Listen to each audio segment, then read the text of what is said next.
അപ്പോൾ ഇന്ന് നമ്മുടെ സാവിത്രിയമ്മ പോവുകയാണേ. അപ്പോൾ അതിന് മുമ്പായിട്ട് ഡോറയുടെ അലമാര മൊത്തം ഒന്ന് വൃത്തിയാക്കാമെന്ന് വിചാരിച്ച്. അങ്ങനെ വേണ്ട തുണിയെല്ലാം വാരി ഇറക്കിയിട്ട് മടക്കിക്കൊണ്ടിരിക്കുക. സാവിത്രിയമ്മയുണ്ട്, സോമനച്ചനുണ്ട്. നമ്മുടെ ഗബ്രൂട്ട് എന്താ ഉറങ്ങിക്കൊണ്ടിരിക്കുന്നു. ഇന്നലെ എനിക്ക് ചെറിയൊരു പണി കിട്ടിയത് ഞങ്ങൾ വഴിയാ പറയാം.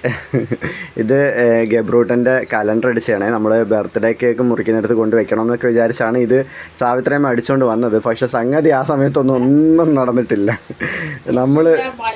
നമ്മൾ പ്രതീക്ഷിച്ചത് കുറേ കാര്യങ്ങൾ പ്രതീക്ഷിച്ചാണ് സത്യത്തിൽ ബർത്ത്ഡേ ചടങ്ങ് നടത്തിയത്. പക്ഷേ എന്താ പറയുക, ആൾക്കാരുടെ ഇല്ലായ്മയും ഒന്നും ഇല്ലാത്തതുകൊണ്ട് അതൊക്കെയാണെങ്കിൽ അതിനകത്ത് ഇരിപ്പുണ്ടായിരുന്നു. പാൻറ്റുകളെല്ലാം ആ സൈഡിലായിരുന്നു, നോക്കണമായിരുന്നു.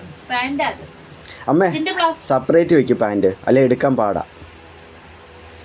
അമ്മ ഇന്ന് അലമാരയും കൂടെ അടുക്കി തന്നിട്ട് പോകാൻ വേണ്ടി 11 മണിക്ക് ട്രെയിനിൽ പോകേണ്ട ആളെയായി പിടിച്ചേർത്തി അടുക്കിപ്പിക്കുന്നത്. എന്നിട്ട് ജോലിക്ക് കയറുകയും ചെയ്യണം. പക്ഷെ വയ്യാത്തോണ്ട് ഇന്ന് രാവിലത്തെ പണിയും കൂടെ ചെയ്തിട്ട് അച്ഛൻ മടക്കി കൊടുക്കുന്നു.